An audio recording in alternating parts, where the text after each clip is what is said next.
Today, I want to talk with you about our individual and collective role in this decisive moment, in particular, our influence as a Latino community. Our families, communities, a nation need the very best of us to guide us to real solutions that result in the ability to continue dreaming, striving, and working towards a brighter future. With you today, I want to have an open and honest discussion about the problems we face. I also want to talk about leadership, how each one of us has a calling this very moment to lift up our unique voices and together build the America that we dream of for the 21st century.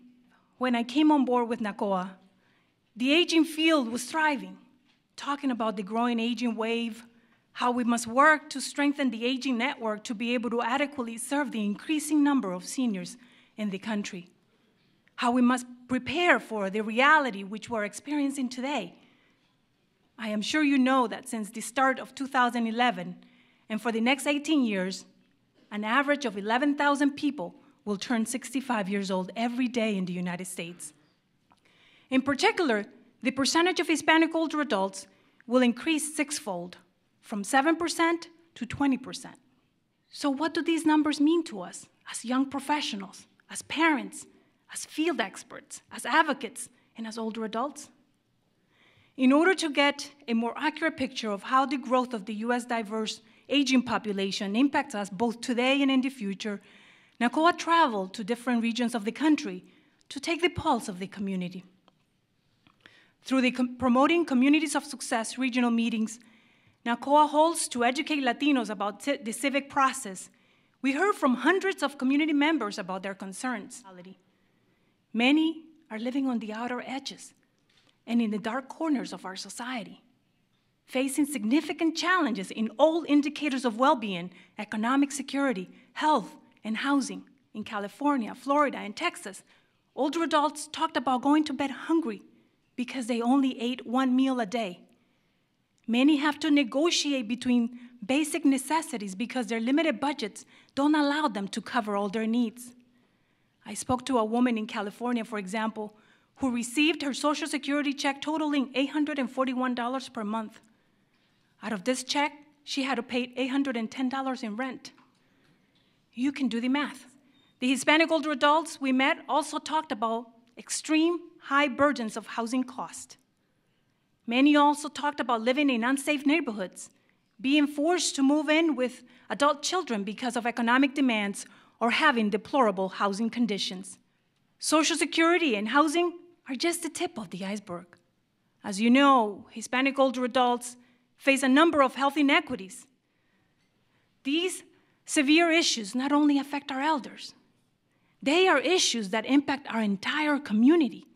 As long as these injustices exist, more pressure is placed on the next generation to succeed. How will our community ever reach its potential if these issues are not addressed?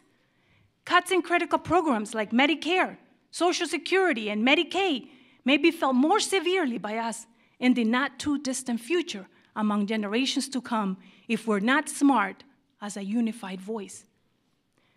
And so we come face to face with the task at hand, with a deeper glimpse of the issues and realities facing Latino seniors across the country. It's time to roll up our sleeves and do our part.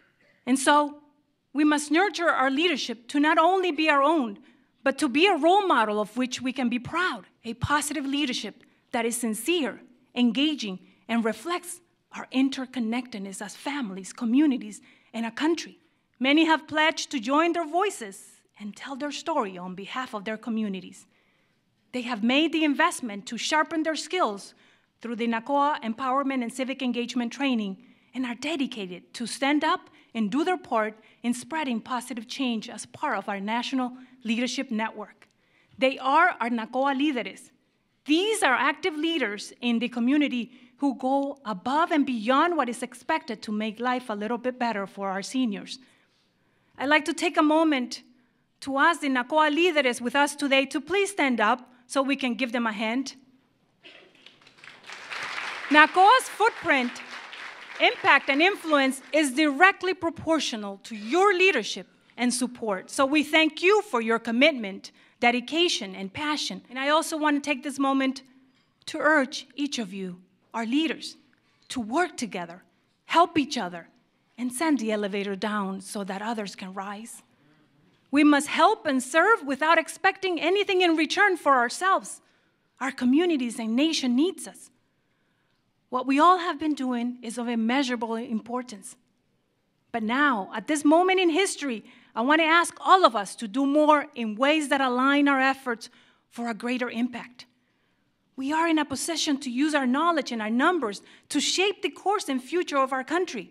In closing, I must stress that all of us, whether we are young, older, or somewhere in between, must work together to ensure the quality of life, dignity, peace of mind, and respect for each other, and especially for those who have cared for us, our elders, families, and caregivers. Now is the time to take on the mantle of positive leadership. Now is the time to let our ingenuity shine. Now is the time to reveal the resiliency of our character. Now is the time to thank those who gave us everything they had and a little more. Now is the time to speak up and let our voice be heard in unison. Now is the time to work together for a stronger Golden America.